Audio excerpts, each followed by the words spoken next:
181. Derse soru cevap bölümünden. Elhamdülillahi Rabbil alemin. Ve salatu ve selamu ala seyyidina seyyidil enbiya vel mursalin ve ala alihi ve sahbihi ecmaîn. Muhtemelen oğlum bir gecede Allah'a tevfik ettiğine de soru cevabın bölümü bir yevmiyaki duran Instagram ve sağ tarafta da TikTok'taki Müslüman doğruların soruları bir nersen sorularının evimde yadıgılı var. Avval kıyını ben öz hakimden aydın ta inşallah baraylı baştaki soruları. Avval soruyu ki şu an hakkında açıklamak istediler ki sakkal bu tutumdan idafa olmaklığında soğuk var. Sakkal iki Huday tarafı birlikte erkek adamın sakkalı var. Huday tarafı erkek adamı bir zineti bir. Ferişteler var diye pak ol bir Allahi ki Sübhane men zeyyener ricale billuha pak ol Allahi ki erkek adamları sakkallı bilen avadalladı ve nisai bil devaib dinanaları ulukan taşla bilen avadalladı demektir. Bir erkek adam var avadallığı bir. Adam bir tutum olmalı. Lakin o da şundan şeyle tutuyanlığı bir tutum olmalı. Şunu idafe tek etmeliler. Sağdan da şeyle, soldan da şeyle, egen eteğinden de şeyle bir tutum olmalı. Onun idafası ketmelidir. Onun idafası ne yapacak? Mevlana Abdülhey Leknevi rahmetullahi aleyh Hidayen şerhinde Kitab-ı Savm'da getirttir. Şu an haşiyetini kaptalını getiriyor. Ki 4 mezhepte takkalın bir tutum olmakının hakkında hiçbir gurun yok dedi. Takkalın bolmadı bir tutum. Devletin agramı var, hayta bir kıyınçılık var. Koyu bilmeyen yardım hakkısı değil. Allah'tan tevfik dilep, doğru durmalı. Edilmeyen lağıl doğru değmeli. Yağdayından Huday Teala edafa hantamada yap. Kâd Müslüman doğruluğunda devlet hükümetin zor oluyor, koyduranak yani. Ama bu tutumdan edafada ne hemen? Bu tutumdan edafada mubah deyip durur. Yani günahı da yok, sokağıda da yok. Takkal bir tutum olmalı, bir tutum edafada ne? Sokağıda yok, mubah deyip günahı yok deyip durur. Yani sünnet ne hemen? Sünnet şu sahabalardan görülüp durdu. Peygamberimizden asıl bir tane hadisi yok. Takkalın 40 deyip aydamazın. Ya kiçelt deyip aydamazın. Şoğla hem işe göverin deyip. Murtluğunu kiçeldim, ya murtluğunu sıyırın, takkalını da göverin deyip durur. Sahabalardan görülüptür. Seyyid Bukhari'de hadis geliyor. Sahabalar şu burtunu idafı keserdi diye. Şu taydan malakayım. Burtunu idafı kesmeklik şol sünnet şol. Şuna gayim olmalı birini göverttir mi? Ya sonra ona da ayıp etmeklik hem doğru der yani. Mubah günahı yok. Abi yok. Evet sünnete teşvik etmeli bular yani.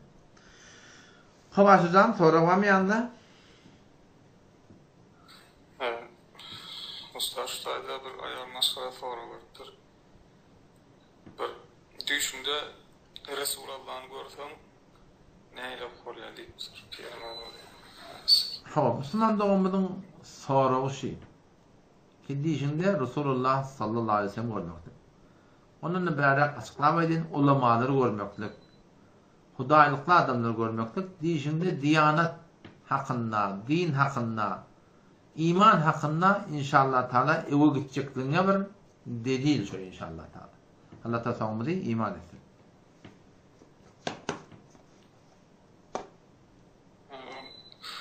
Ustaştayda bir doğanımızın bir soru vardır yani.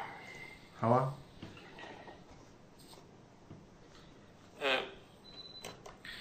Celal Haridiye şu namazda ettehiyatu okulunu diye barman kaldırmak haram deyip aydiya diyen tavsiye. Siz ne ile kışmağını eveteceğim? Hava, soru şun süre Celal Halid tavsiyeleri tahqiqında teşehhüdda ettehiyatu son okuyup bayan Esselamu aleyna ve ala abadillah salihin eşhedü en la ilahe illallah deyip kaldırmaklık haram deyip aydıptır diye. Evet de ben onu deyip aydanını ödüm eştemek fark etmiyor eğer diyendir ya diyenlerdir bizim aramızda deyip verirle ba şun hakkında hüküm nerede? Dikkat edin o da birin ahım Allah'ımızın işaret etmeklik doğruya hakkında bir terse okulan bir kitap var. Adı Fıkhı Keydani diyelim. Fıkhı Keydani'nin hakkında şol kim yadıttır, kim düdüttür 3 tane alımın adı veriliyor. Hakiki şunu kim yadallığını bilmeklik hem kıyın molu oluyor. Adam şu kitaptaki gelen zat o da işare haram diye aydan zat yok. Şon ters düşünýärler. Vel işareti işare diye haram bittir ki ehlil hadis. Ehli hadis ýalak işaret etmeklik haram diye. Ehli hadis ýerler kim? Şu mezhep gerek gelip birille var. O şöyle işaret edenler doğru şey dip durýarlar. Şolun ýalak haram diye aýtdygy. Onun da etdiğin hadise gelmedikte yöne 4 mezhep bolup şol işaret eden şeyler kıymetmani almapdırlar. O fıkıh keydayına gelen gurun şu, bizim aramızda şu ki ehlil hadis ya da ehli hadis yalak işaret etmeklik haram değilenler, bu da şun düyüp turşu bunu tutup, aslında işaret etmeklik kullen haram diyemekleri var biliyor musun? El cümle İmam Rabbani rahmetullahi sahaflardan, o şu Nakşbendi sahaflardan, Umut İslam'da bir makbul adam ödüne onunla. Ölünde de şundan bir görülen keramatçı elin şeyle adam elin yanılıyor, ölünde o şu doğru eli şeyle namazda oluyor ha. Yani elin yanıyarla, yerinde de şu doğrultunda eli namaz şeklinde oluyor diye. Şu da öz mektubatında haram deyiptir, tahkikinde haram deyiptir. Ama Hanefi mezhebi muhakkıkları var. Muhakkıkları ki Allah melekleri rahmetullahi aleyhi olsun. Yankı Fıkhı Keydani hakkında ne diye? Şu Fıkhı Keydani yalan adına göre yaşı gümeyen bolmasa meşine kafir diyecek şeyliktir. O ne mi? Çünkü işaret etmekle ve peygamberden tabut. İnçeme hadis var. Şuna yaşı gümeyen ne mi? Ehli hadis yalak bırakıp yaşa yormak var da yoksa meşine kafir diyecektir Hudayla kadın yani. O zaman şu Fıkhı Keydani diyen kitabın ödünne bir 14'ten ne eylek yer var. İlin anı okuyulayan kitap bir Türk meselamızda. Önde onda da kavcı kitap, kav telifleri var. Yani Hanefi mezhebi boyunca 14'ten ne eylek yeri var, mezhebi ters aydın kepleri var. Kime de gerek olsa, ben yazıp Hanefi mezhebi yazılacağım yanında var, iyi vereyim ekleyen kepim yani. O zaman Cenab-ı Halil takdirleri şunyalık adamlar, şunyalık berdeki tahkikleri görüp, anırdaki Hanefi mezhebi muhteber fıkhında ne geliptir, şunu bilmeyeni var ahim, inkar edip ketmeyenler. O az cümle Allama Şami rahmetullahi aleyh, İbn Abidin Şami Reddül Muhtar Hanefi muhteber kitabında da şulardan gurrun edip açıklar rivayet taydan, dirayet taydan şu hakikattan şu diye sünnet gitti Resulullah sallallahu aleyhi ve sellem'in. Bu Muatta İmam Muhammed bir kitapta İmam Muhammed rahmetullahi aleyh İmam Adam rahmetullahi şairdi. Şu öl kitabını İmam Adam'ın şu kitabı Muatta'sını başla İmam Muhammed Muatta'sını baştan yapıyor sallık. Şununla da açıklar geliyor. İşaret etmektik diye İmam Adam rahmetullahi aleyh de diye diye. İmam Ebu Yusuf rahmetullahi aleyh'den Allame Şami rahmetullahi aleyh diye getirtir. İmam Ebu Yusuf rahmetullahi aleyh'den El-Emali diye bir kitap var. O da şununla sünnet diye diye. O da çok kolayalım. Böyle şeyler aydın gururlarına bak ki ola muhteber kavle mufta bihi diyen fetva verilen kavden asıl mufta bihi kavuşu ki şol sünnet-i Resulullah sallallahu aleyhi ve sellem ne açıbırım işare var. Hadislerde Hanefi mezhepte o da men diýdim bolsa şeylerini goýdum, beylerini goýdum. Şundan kitabyny goýay, şeýle goýda gawy. Kitabyny elme, gawlak düşünçeler. Hada ilerken. Şundan goýdylar. Ettehiyatu lillahi ve salavatu ve tayyibat. Esselamu aleyke eyyuhen nebiyye ve rahmetullahi ve berekatuhu. Selamu aleyna ve ala ibadillah salihin ve yana bolýan. Eşhedü en la ilahe illallah. Etek getirmeli. Şeýle Esselamu aleyna ve ala ibadillah salihin ve eşhedü en la ilahe de galdırýan. İllallah'da etek getiriyor. Sünnet-i Resulullah sallallahu aleyhi ve sellem bu iki parmak şeyle cüşye, iki parmak. Bunda şeyler halkat yarın, şeyler var ne? Şeylece o da halka var, öyle mi yani? İkli bıtağı işye, eşhedü en la ilahe illallah deyip şeyle etek getiriyor. Etek de yatırımda işte parmağın ucu arayın, buğduğuna köynek balana değmeyen durur. O da birazcık fasıla almakla gav yani. O da bizim Türkmen idaramızda bir işaret edildiğinde, niye de işaret etmediğini bilmeden imandan çıkayan, dininden çıkayan deyip veren de var. Meğer iman bir barmağa qalıptır. İman meğer yürekdeki gururun değil mi? Behvettin halet nevi qarahun qahan çağırıp yaratınız. Yüreğim doğur deyip. Bir musulman barmakta yanılsa ne la ilahe illallah deyip tu. İmandan çıkamar oturmuyor. Qara diyene bir dili yürüp da bırak diymelik de diyerli biliyor. Onşa da aydan sözün qıytqalışı ol gururun her kim aydan olsun bu gururun tahqiq qavla yanlış sünnet-i Resulullah sallallahu aleyhi ve sellem şu doğrultusunda qaim durmakta gerek. Hem erkeklere sünnet hem de heleylere de şu sünnet yani. Hava şeyler.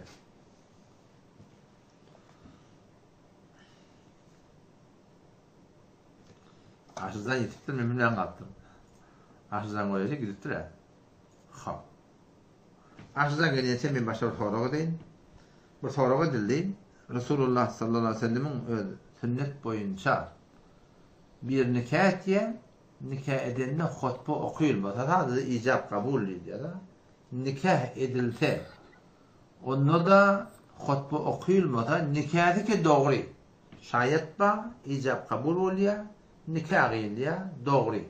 Hutbe okuyulmasa şol nikahi ki şonun hutbe okuyulmasa şu nikahda bereket yok diyen gurrun var ortada yani. Yani Resul neme? Şol hutbe yani nikah doğru yani. Arsızdan geldin sağman? Ustad biraz internet nimetti. Hava? Zayıf. Şu an aşağıda bir yeni bir soru var. Burada onu diyeyim. Ustad tengli tane tasirler diye tevhid diye düşman oluyor diye düşman oluyor. Şonu bir aydayım diye de şonu ben doğru düşünmedim. Hava kıynan hafta ona yalan men düşünýän. Türkmen il aramında bir topar ahulla var. Şu bir Allah sığınmaklığa kailler yani. Bir Allah sığınmalı diye onun müşkülleri yok. Allah sığınmak varsa kevinde olay. Allah sığınmaklıkta müşkülü yok bulan. Ýöşe diňe bir Allah sığınmaly, ewliýalar çağırmaly, gidip ölükden peygamberler çağırmaly diýende şulan gaty bir ters bir gynanmalar var şoňa yani. Ne biçim beýtýärler? Şiki şu meselen dogry düşünýärler. Amma rahim oradan halalyk kitabyda we tawfirin şoň hakynda ödünden kitap ýatdy, ýani Hanefi mezhebi bolady. O gaty ýani ýalňyş ýani gynansak diýýär şey. Gaty ýalňyş. Hava şeyler. Ahun ustadın soru yok şu at. Ha bolýar. Tadyň bir soraw ýanynda bar. Awul edip goýulan. Zumanda bir soraw şi nikah näme üçin goýulypdyr diýär. Nikah we ortada. Hop şu nikah näme üçin goýulypdyr diýär. Nikah gymagynda näme bolýan ka? Her kim alyberende näme bolýan ka? Näme diýip on almaly, mun almaly, on almaly diýip diýär. Şu pul düzgün düzülüpdür diýär da. Awala goýda şeriat boyunca nikahny gylýa halal bolmadan üçin. Näme halal bolmadan başga biriniň gyýdy taňa aýal boljak bolýar. Şoňa şaýat ortaga geldiňe çeýetikden bölen ýaşamaly, millet palany gyby näçpiýe gelip diýip töhmete galmar ýalak sen malahym şu toğrusunda şol şeriat boyunca, İslam boyunca şu toğrusunda şoňa halal bolmakly we ol kabul etýär taňa hele boljak diýip sen de kabul etýär şümeniň heleýim bol diýip bana. Şu toğrusunda. Ondan bir nikah näme üçin goýulypdyr? On almaly, mun almaly, ýeni bir almaly, palany alyp bilmeýän, tüýtler soňa alyp bilmeýän. Bular da ilmi taýdan şoň belli bolagly ki ol bir adamlar ki şeriat şon almaly diýipdir. Şon almaklykda adama derer bar. Ol ýa-ki Darwin'mi, Freud'mi? Şi mulhitlerin biri şo. Şo Hudaý hakykatyn Allah gowlyny dilin araýarlykda öz bir awadan aýallygyny barmyşdyk. Öz aýawadan aýallygyny näme oňa bir zat diýip şo aýallygyna durmuşa çykyp da öýlenipdir diýär. Adam soňra alym ýerinden, bilim ýerinden belli bolýar ki ýok, şular adamyň öz edinişi alym üçin kabul etmeýär. Soňra şol oglanjygy dünýäge gelýär, şol adamyň özüne, şol agyryň aýallygynyň özüne cismi taýdan, ruhy taýdan gaty dererler ortaga gelýär diýär. Şu taýdan şeriat bar hemşi kim almaly, kim ölmelilerini goýupdyr. Nikahny ortada goýupdyr ki, näme diýip ki şeriat iradatynda falanyň gyzy falany gelip ýelip bana töhmete galmar ýaly İslam boýunça şoňa halal boljak bolsa, ota adam getirýärler, şaýat goýýarlar, onu tedalýarlar, muny tedalýarlar, şu toğrusunda şu nikahny şol bir hikmet diýekde goýulypdyr ýani. Tahmin bir gödäýin, başga bir soraw barmy? Defirag ýalgyly. Jazakumullah maşatlada we aleykumussalam we rahmetullahi we berekatuh. Zahir görünüşden soraw ýok. Hava şeyle. Hop. Hani aşıdan soramamyandı ya bolar değil mi? Şu taýda bir onun şuat ýazypdyr. Namazdan sonra ayetül kursuýy okap üstüne çüflet diye kitapta var mı diye sor. Üstüne üzerine çüflemek. Yani yakınlıkta da bu soru hakkında ben birden video post koydum ki soru şu ki Ayatul Kürsi'ni okuyup da şu kalbine karşı çüfleniyor da sol tarafına. O zaman şu kitapta ben ustadlarımdan da sordum, özümde tahkik ettim. Sünnet boyunca Ayatul Kürsi'ni okuyup kalbine çüflemek yok. Sünnette yok da. Elbette şeriat boyunca bir zat var. Eğer şunu etyen adamda delil tapsa onun günahkarçılık yok. O da ne mi? Şeriat boyunca Kur'an okuyup çüflemek var. Hem hakkani ulemalı oluyor. İbn-i Teymiye rahimehullah oluyor. İbn-i Kayyim rahimehullah oluyor. Bir sizade tecrübe edip falan ayet kellağına o falanada o deyip şeyli nuska veriyorlar da. Eğer hakkani ulemaların tarafından Ayatul Kürsi hakkında bir kavli tapılsa ki hava yürek hususuna yürüyor. Haydi burada sebep oluyor deyip edilse şu bir adamın sözü anırda bolsa şunu etmekte de bir ayıp yok. Elbette sünnette men bilişime var vallahi alem sevap. Men şu için gören yerim yok. Badiyenden hem eşitmedim yani şeyde burada.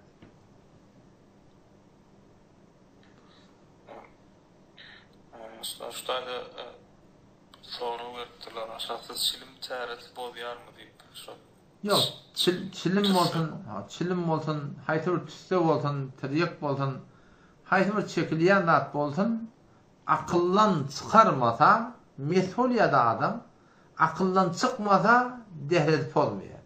Ben heşiş anır kelle vurup kullen akıllan çıkarmasa var, şon yanına barsa dehret oluyor, yoksa dehreti olmuyor diye.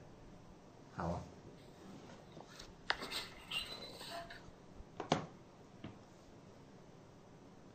Ustada bir soru verdiler. Ayal adam diye eğerinin kadrini bilmese diye başka birini nikahlan alıp ayrı saklap olur mu kadip hakuna soru. Hava. Ayal adamın kadrini bilsin ya bilmesin, ikilinci ayal olmasını görüründü. Ayal adamın kadrini bilsin ya bilmesin, fark etmiyor. Bir adam ikilinci ayal alır diye. İkilinci ayal alacak adamın bir şerayeti var. Şeriat boyunca icade veriliyor. Hasan, sen bir mal taydan, can taydan, fikir taydan, bir içer başkan aylama taydan yağdayın olsa. Yani var ya, ona cüdegane bir öy, buna cüdegane bir öy, şeyde bir yağdayın bağ olsa, onu ayalın, avul kayalın razı edip alsana soğaplar. Yo razı bolmayami, narda olanla bilen adamda da günahkarçılık yok. Elbette yan kaydanım. Yağdayın bolmasa şu bir ayal almak da halal. Yağdayın bolsa şonda şol ikilinci ayal almaklık bir de var icada oluyor. İkilinci ayal almaklık seva tedavetler şu o da men kıydım mı oğlum da var. Sen sen kıydın üstüne bak ayal alacaktı sen ne koyarsın? Kıyın oynayamazsan onda sen imanın katı zayıf atı yani. Şeriatta bazı inkar edecek oturdum. Mümkün olmamı gurur etme oluyor. O zaman şöyle alak sen kıydın üstüne biri köyrükünün başka birini alacak olsa sen köyrükünde ne mi tamam var ki şunu ne yapalım saklasın? Aynı şu tuğrutunda ikilinci ayağına taklap bilecek olsan desten görüp şunu alak olsa icazı var. Yoksa marahim bir beyli burada doğru der ya kıyamet günü haydi burada iki tane ayağını alıptır. O zaman birini kavrak görüp, birini telekerek görüp, birini doğru taklap, birini eğri taklap. Yürek mühebbetten başla da yürek mühebbetini insanın eline değil. Yöne dengeden, yerden, içeriden, geyerden, münerden dengeden saklamalılar. Denge saklamadık adam eti kıyametun şeyde yağartı bedeni fereç olursa il arasında kıyametun diye arsuva olacak diye. O da şu daydan ayarları şu doğrultunda yani razı edip de ikilinci ayar almaklık beter son aptat. Ya razı olmayan ne bilen aylatin şu doğrultunda taklaptı şu başacak adam bunda hiçbir kemçilik yok. Bu gerekli hem değil. Sen avval kayarın hatmış ondan havarlı oldun biliyor musun? Havarlı olan ne bilen hiçbir ayıp yok bunda. Ustada bir aşkafta bir soru attılar bulunduğum gibi.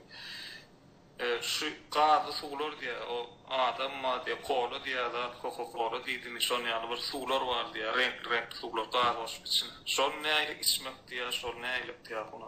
Ha bir renk suğlar bir tane nuşame değil diye dilestir diye çile var ama muhtemelen çile. Odam şey içkilen becerdiyen yer bir musulmanın kı olsa. Odam üstünde de var ahim elkul yok deyip. Bir var İran'da umumi sonra elkul yok. Elkul yok deyip yadıglı olsa bir de halal. Yok üstünde elkul var deyip yazılsa onunla ol halal olmuyor.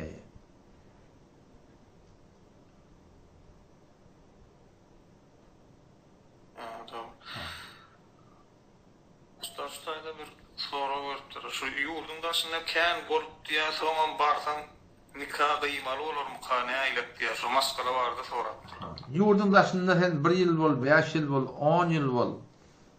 Sen her wagt öwrüp barsaň, aýal sen aýalyň öwrüp nikah gıymak gerek diýär. Elbetde aýalyň ýanyna da bolsaň, aýalyňdan bir günde daş bolanda, ya aýalyň ya erkadamyň özi şeriatda barada oýnak etse, maskara etse, inkar etse, şo taýda imandan çykýar. Nikah täzelemeli bolýar. İman täzeleme bolýar. Daşalyk gideniň bilen imanyň zaýynda hawa nikahda zaýynda. Diýip jagandym aýalyň imandan çykdyňmy nikahda bolýar. Daşaly ýurtda bolmaklyk bilen ona hiç irak gelmeýär. Ustadam ýene bir ýalyp duruşdaýda şu çilim täret bolýan, hasorap beraýyn haýyş edýän başga bir öýdýän. Ýok, çilim dehreti bolmaýar. Meger haýsy bir çilimi ki akyllan çykaryp kullama mes bolsa, şonna bolýar. Ýoksa dehreti bolmaýar. Biram şu damak çalman soruny nimetdirler, açypdylar. Şu özüň kawla bakmalymy ýa-ma ýagdaýlar näge şu tertipli Hawa damak çalmaklykda eňki dogrusy kellesini ileri getýän. Ýüzün gybla getýän. Da näde başga bir ýurtlarda ýaşap berdi. Biziň ýamda kellesini ileri bolýar da bilýärmi? He, bulada şu ýüzüni gybla getmeliler. Ýüzün gybla getip de şo çalmaklyk mustahap. Indi bir adam ýüzün gybla etmeýände bilen, sagal bilen çalsyn, toğra bilen çalsyn, gawsy sagal bilen çalmak ýok, bir çewlekeymi? Çew bilen çalsyn. Bunlarda günahkarçylyk ýok, hiç irat ýok yani. Ustaşda bir söwda bardy, sorapdyrlar ýene bir söwda etmek barady, tertipli duguni. 10 teňe alsaň näçe teňe sat bolýar diýär. Hawada Näçe goýup bolýar diýär. hawa düşündim onu. Wada sonra şey muamalaň utuna, tijaratın utuna, sen gitýän Türkiýe, Pakistana, Türkmenistana, Çin'e. Ona benim matalyk gelýärdi. O gelende şoňtuna näçe peýda çekmeli? Näçe peýda çekmeli endada ýok. Ýöne ýylyň ardan ýürüpden bir nyrh bar. Şo nyrhy döwmeli. Awal bir ýürüpden nyrh bar. Da teňini o taýdan sen hamana 5 alyp durdyň diýiller. Aradan harzyň bar, borzyň bar, sermaýe goýup durdyň. Türkmenistanda ya İran'da 55'e verdi. 5 nerede 55 nerede o. 10 barabardan boldu da. Ayıp yok. Her neyse barabar olsun. Bağdarın kıymatını dövmellerden. Yani ben ağırdan kân mata getiriyem. Bağdarda bir kıymat satılıp ben malım kâni kıymatı ete kasılmak hakkım yok. Ağırda sen getirip dursun iyinin ağırdan satılıp dur. Sen de şu dengeden bir atsın üstünü olsa olur. Ya şu dengeden vermektik gerek yani. Kân bunu neyse etse olayan gurun yok yani.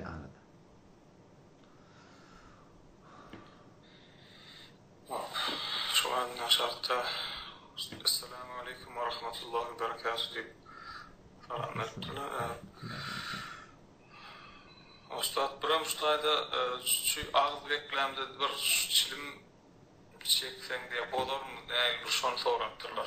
Ağız bekleýände çilim çektim, ağzın boduya, ağzın açıya. O zaman biri çilim çekip du, senin kaptalına dükana girip dedin ağla todanla. Çären yok, nefes çekýän. Onunla ağzın bolmaýar. Emma şoň üflen, düýdünden ölen kas edip de baş suratını içine çekden şonda bolýar. Ýoksa ağzını açmaýar yani. Bollas usta, şu bir soru ýok. Taýda da musulman dogumyň bir soru gelipdir. Men zımmanamada bar yani. Etden adamlar görýän ise 2 rekat zımma okuýanyň gitýärli diýipdir da. Elbetde öýlerini okuýandyrlar. Gawsy sünnet-i zımga, berkine barın sünnetlerini gawsy sogapyrragy, dogurragy ki öýde okuýmaly. Erteme 2 rekat sünneti, öýlen uňak 4 rekat sünnet, 2 rekat sünnet, aşdan 2 rekat sünnet, ýatan 2 rekat sünnet. Şu namazda hemme sünnetleri zımga kol fark etmeýär. Şu gawsy sogapyrsy näme? Şuna hemmesini gelip öýde okuýmakdyr. Ama elbetde olar Şotorunu öyde okuyandırlar, o şotoratındadır yani. Tadı yine bir soru bolmamı göreyim. Hem şu soru olmuştuk, başta soru oldu. Bu tadı yine bir soru var elbette. Soru şunun için oldu. Huday Teala diye Peygamberimiz da ayıptır da. Yuridullahu bikumul yusr ve la yuridu bikumul usr. Huday Teala diyaneti İslam dininin yengil din. Allah Teala yengillik istiyor diye da. O Peygamberimiz diye din yusrun, din anhat iptir diye. Ahuna diye, şu bu dini dini oraya yaşayacak olan diye katıyım olur diye. Huday Teala Kur'an'da din anhat iptir. Peygamberimiz de din anhat iptir. O şu din anhat din tuqa dini sen amal edecek olan katıyım olur. Ne mi? Takkalı olacak olan ana baskı diye. Yine burada edecek olan ana baskı, mehrem namehrem rahat edecek olan ana baskı. Asıl diye canını ya ahuna Peygamberimiz sana yengil iptir, anhat iptir. Asıl başa gayrı olmasın niyeti anhat olmasın diye da. Müslüman onun günün şunu ne? Peygamberimiz şu kefi Müslümanlara ediptir. Müslümanların ahli yaşap veren olsam şodat beter yengilecek. Şöyle hemmesi sakkalı kabul ettiyerler. Mehrem namehrem yüzünü örtmeli, bırdat. Hem bilyenci de hadi kefi de yok, günün de yok da. Biz bu onun kıyısını oturuyoruz. Bir topar adı Müslüman, ne kadarlar münafık sıfat, bilip bilmeyeni şeriata ters, şu tuğratında at takıp bilen adamların arasında yaşap yer. Biz doğru Müslümanların arasında yaşamdık. Doğru Müslümanların arasında yaşadık, dinin yengildat yok doğru diye. Hava şeyde. Ustad şol her ki bir sevdiler oğlun yine hayiş ediptir yerinden şol 510-20 tenge diye galya ya da diye yetmeyer diye ne hil olur şol diye bir arada şol yerler oluyor diye. Düşünmedim ayetleri. Yetmeyen yer oluyor diye pul verenlerine ya artık mesela. He yani. Bu ne de sevdi diyen ya köplens diye. Hava. Köplens diye müşterilerden 510-20 tenge galya diye ya da yetmeyer diye ne hil olur şol diye. Şimdi o da mamulet yerden bir bolya onun pulun yok onu öğürüp vermelisin. Ya bir bolya onun almalın onku yok. Almalına bolya gidivermen razı diyağında. Ondaki müşkül yok. Ama yok sen vermeli olup durmadan razıylaş kardeş. O da ben avunum yok şımıdar kaldı diye. Razı oldu da. Bolya ben razı diye razı. Yok narda olsa onu ben onu gitti avratta getirdiğim beni. Matan getir koy git tula avratta getirdiğim beni. Razılaşma bolya şey derdi. Ustad şurada bir doğumluğun biri pul alıptır diye olan dünyadan geçiptir. Nişon idinna çağları ya oğlu vardır bir şonu berten bolur mu hadip yaptır. Hava haydi bir adam ki birden algılamıştık. Algılıyımız dünyadan kaydıptır. Şon idinna qalan varislara vermeli. Şon başlığı vardır. Her haydi bir otan şu başlığı vardı ben diyeden benden algılıyımı vardı. Müslüm sizden istediğe verdim. Sen de öyle doğumlarda sana öyle paylamakta ona borç olup bir şey hava. Ağzım beklese diye şu demin istiyor diye şunu diye derman setbeler diye şunu aylak olur diye. Havada ağzım beklendi demin istiyor bizim aramda asım diyorlar ona. Demin kısanına şol bir espri vuruluyor da şol bir yerden bir derman vuruluyor biliyor musun? Şu derman vurulanına şol iki porum. Biri halis hava. Onun ayıp yok. Hiç ağzında smiyadat etmiyor. Ama dava dermanı olsa o adamla aradasını tutmalı. Yani aradan tutmaklık bilen soran bırakayım. Şu kefare var da. Yılı 10 kay ola şeyle. Son yılı bırakayım. Her günde falanca fidye verdiye. Şunu vermeklik bırakayım. Şunun boyunu borç edip koyupturlar. Peki ne var da? Asılma nefes tengiyeti var. Demi gıtıya arada tutanla. Yani şunun spiri vurup da var. Şundan tutma olanlar. Eğer şu uğrayanlar dinle hava o sahibi yok. Ama dava derman olsa onu vursun, ağzını açmasın, ama ihtiyatan fidye de vermeli şu. Her günde bir başbetire gariplere sadaka da vermeli yani. Ustad bir soru vardır. Erkek adam diye karşını biraz düzeltse diye ne ile olur diye bir eyle. Havada erkek adamın karşı düzelmekte dikkat edin o da yaşı karşı taşı. Şu ulukom oluyor, etek sallanıyor biliyor musun? Şu etek sallanıyor şeylece ayırıp qarşı atlı erkek adam kıyalık etmeklikte ayıp yok. Ya ki adamdan işte bütün grup oluyor.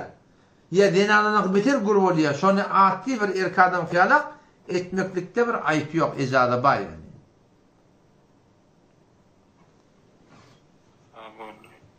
Sağ olun. Ha. Ahuna şu an şu tayda edilendir. Şu an okavutuyum salamda olan. Sonra beren de men bergiyim vardı.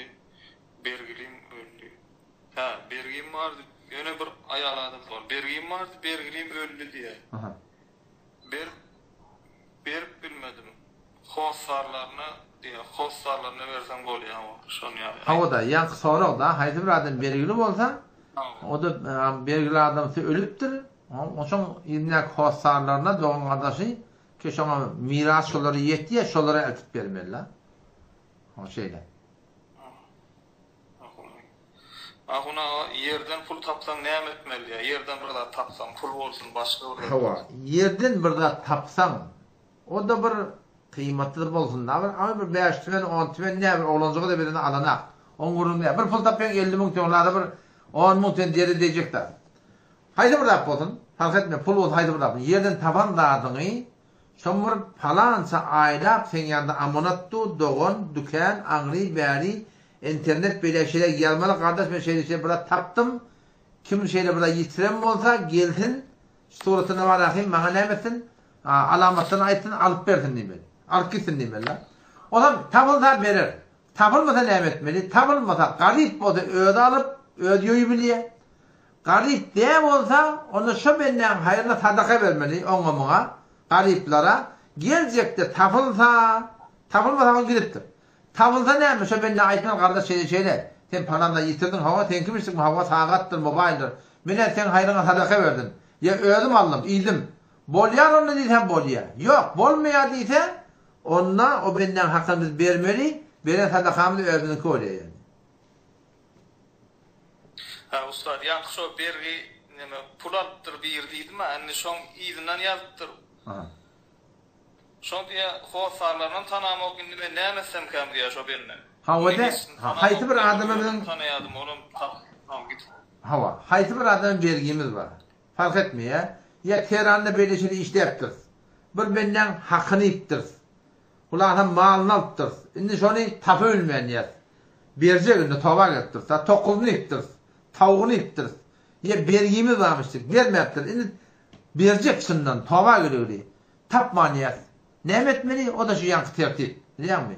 Şu suratında şu benden hayırına şu garipleri zatlara sadaka vermeli. Eğer gelecektir tapılata ona aitmeli şeyle ben sadaka verdim. Bolyar onu deyse bolyar. Yok ben algıyım verdiyse algısını uğrayıp vermeli. O benim sadakanı ödün koyuyor yani. Ha. Ustad Mustay'da yazdılar ama buncana köp duayı saramaydın bizim adımızdan köp bizerin suyuna bir dua etsin ettirler. Ve aleykümselam. Bolar inşallah men bütün musulmansılığa elhamdülillah dua ettim. Bu musulman doğruluğumuz inşallah has dua eder inşallah. Gözüsün inşallah. Bunun yenen bir doğumunu yaptır ustadlar. Şu diye zınlar diye kameradan zaten görünüp bilir mi ki ustad deyip yaptırlar. Havada Kur'an soraksın üstüne zınları kamera durbin bilen görmekte mümkün ya mümkün değil mi? Dürbinli olsun, dürbinsiz olsun fark etmiyor. Zınlar görmekte mümkün. Kur'an'da geliyor eğer ayetime Huday Teala yardım salsa hava. İblisin hakkında geliyor. İnnehu yarakum deyiptir da. İblis sizi görüyor deyiptir. Huve ve kabiluhu min haythu la teravnahum. İblisin o zıllardan ne yapıyor? Zıllar İblis başta sizi görüyor. Başkalarda sizi görüyorlar. Bir düzgünden, bir gözenekten ki sizi görmüyorsunuz diye. Ola bizi görüyorlar, biz onları görebilmiyor. Ama işte sahabe tefsiri Kabuli Hanefi mezhebi ulemalar deyiptir. Hop şu hakiki düzgünleşi deyiptir. Ola bizi görüyor, biz onları görebilmiyor. Yani hayta bir vakitte birinin görünmekliği bu Huday Teala'nın Kur'an'ın aydan mutlak ayetini tefsir ediptir da. O şey doğrultusunda sahabenin öl vaktinde Hazreti Ebu Hureyre radıyallahu anh dahi Hazreti Ebu Derda radıyallahu anh var.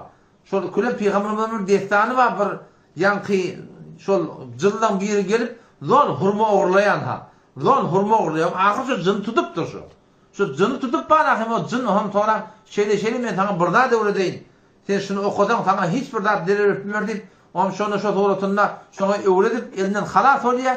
Sonra o da peygamberin yanına geliyorsa şeydi diyenle peygamber şu yalancı doğru aytdı dedi ya da. Ama çok konuyanım kamera olsun kamerası olsun. Zırlan görünmekliği bir de mümkün. O bir gayri mümkün değil yani. Hava. Mustafa da bir alı bekli vaktini diye şu buradan yaramanlar desem asmar bol mümkün şu yağdaya gelse diye ne edip asmar olmaz. Şert var mı deyip yaptırlar. Hava da öyle bir adam arada tutuyor. Arada tutanla yaman bir yağdaya düşüyor da. Ulan melilliye, hastalığa. Ulan canı hatara düşüyor. Şon yarak yağdayı da ağdın açmaklığı ezada var. Peygamber deyip diye kasarına değdirse ne feyli misal Hamanı ne yapar bırakamaz? Talağım verdiği hemi. Hava kasar geliptir diye şu talağını verdirecek ol nemeste diye şu ne ilek oluyor diye. Kasarını getirdik şu talak verdirecek olayım olmalı. Bollu. Beni Peygamber'in hadisinde geliyorlar. Mezhepte şoň tüne ki haysi bir dinana nahak öz adamtından talak Men Kur'an öğrenip yürüyün özmem firmada işleyerim. Men Kur'an öğrenip ben ustad diye özmem firmada işleyerim. Kadalarmam gatı köp. Men Kur'an'ı yöretmelim ya kadam almalım deyip nemektir. Hava ve bir Müslüman doğmuşsun toraptı ki men işlep yani. O kara namazın da boynumda var. Kur'an'la men öğrenmeliktir da. O ikisi de zayne gerekli yöneten şu an ulukan borcun kara namazın. Kara namazın kendi ağrammer. O Kur'an'ı elbette boş koyma yani başardığından kara namazın ağrammer yani. Aman farmanikin sultan. Rahmanda çevredi sultan almalı yada son. Assalamu alaikum ustad ya.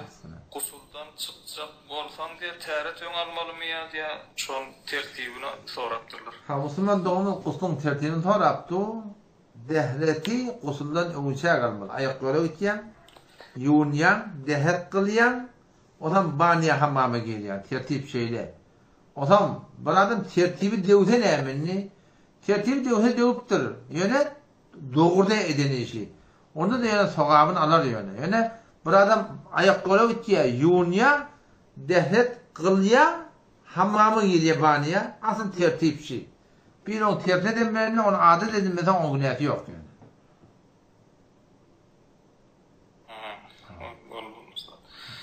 Müşteri yukarıcak. Ustad şeyle değil sonra verdiler. Bu da şu sevda hafta müşteriler ne yukarıya diye ya alacak oluyor. O yük elde hem de o yükleri yok. O yükleri müşterinin diye üstünden peyda görüyor diye şu müşterinin senden yukarıya üstünden peyda görsen bol ya mı diye şu müşterinin demeli.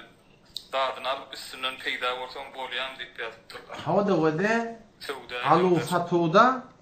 alu satuda sen müşteridir aradır iyiliğin arasını yürüttüren bir zat da tecirçilik ve dellalçılık var. Dellalçılık. Havanı men tecir. Sen ne tecir? Kaptanlı biri geliye sana cins alıp verecek. Geliye menden alıya bir kıymata sana satıya bir kıymata. Bundan bir ayıp yok. Yok. Men tecir sana dittim var bana müşteri tap dittim. Gittiye müşteri alıp geliye men ona bir zat veriyen. Bana semsari diye berdi. Bunda da bir ayıp yok. Storatın neger iyiliğin arasında yürüyüp bir tertiple var da biliyor musun? Keleksiz zatsız şolun iradı yok yani. Ustad bir namaza başlamak isteyen ya köp yıl oldu başına varıp bilemek dua edip bereyim diye adım toylu diye. Hava toylamen inşallah adın ya da işte. Toylucan gözüne de öyleyin. Namaza okuyatım öyle diye okuyup bilemek diye Müslümanlığım. Ne etmek gerek o da 3 saat etsen çalamcak maksadı yeterken. Bir dua et otur da. İkincisi çok Hudaý Teala ya Rabbi Allah men başarman yani. Edibilmen onu ya Rabbi Allah. Kılı bilmeyen uyarıp yallah. Oka bilmeyen uyarlar. Ödüne sığın yağlamanı asan etti. İkinciden namazlı adamla bilen gel. Dehletli adamla bilen gel. Binamaz bilen gel. İkincisi üstünde binamaz bilen gelme. Namaz din diyanetmen tersinen gelme. Şu üstad bile olsa gün dönürsün. Ama sen o tağda sen ödün edetin gel ya bu tağda binamaz bilen gelsen kim bilen otursan son yüreğine karalık ya aklık adam yüreğine sinye diye. O şu tağdan kava adam bilen gelsen Tedeka adamından gevren çektin, namazı bilen gelsin, bir namazdan gevren çektin, doğa dedin inşallah, beni doğa deyin, düzelşerin inşallah Teala. Burada yine de burada aday deyin, eğer elinizden geliyor ama demek aparatım vardı, İran'ın aparatı, programı da aparat, son ikinci parkı fırsatında imanımı kabilendiren grubuna var. İkinci, üçüncü, dördüncü, sonra da kulağınızı bitirin, köpten köp inşallah peydalanırsın inşallah. Ustad burada olmadan bir ağız bekli halimde diye qaytarsam şo meni ağzım açlar mı kadiptir? Ne men qaytarsak ha? Ağız bekli halı yenin qaytya diye şonu ağzın açlar mı kadip? Havada yaptı. Müslüman doğum sorusu ağzım arada kusmak da size kusmak diyen de şoňa. Kusmak diyen söz. Kusmak diye. Ha barakallahu ala. Ağzı aradan gussa. Ağzı aradan gusmaklığı iki form bolýar. Bir bolýar aňyrdan öýle şaglak gelýär da. İhtiyarda değil. Bu ağzını açmıyor. Usta şo yankıcı soru yine geldi de täzeden şol belki şo zor bilen şo talak diýdirjek bolýar diýe-de şo maşgalam. Men niye gaharma diýsem ahuna näyle bolarga men ködiýe bolarmı hadi şo şeýlik durwa. Ha, talak diýen zatlary bini gahar bilen aýtdyn, hoşlugyny aýtdyn. Oňa fark etmeýär ýani. Peýgamberimiň hadisi bar. Hanefi mezhepde şo boýunça 3 saat bar edip oýnakda da şo diýipdir da. O birine bir talak şo. Tak eger şo torutunda dile gelenden horam gahar ya gaýry gahar ýok bolýar ýani. Evet bir talak olsa orada ýaşap başlaýar. 2 talakda olsa başlaýar, 3 talaga barsa digi ödülýär da ýaşamaklyk bolmaýar ýani. Assalamu alaikum ve rahmetullahi ve berekatuhu.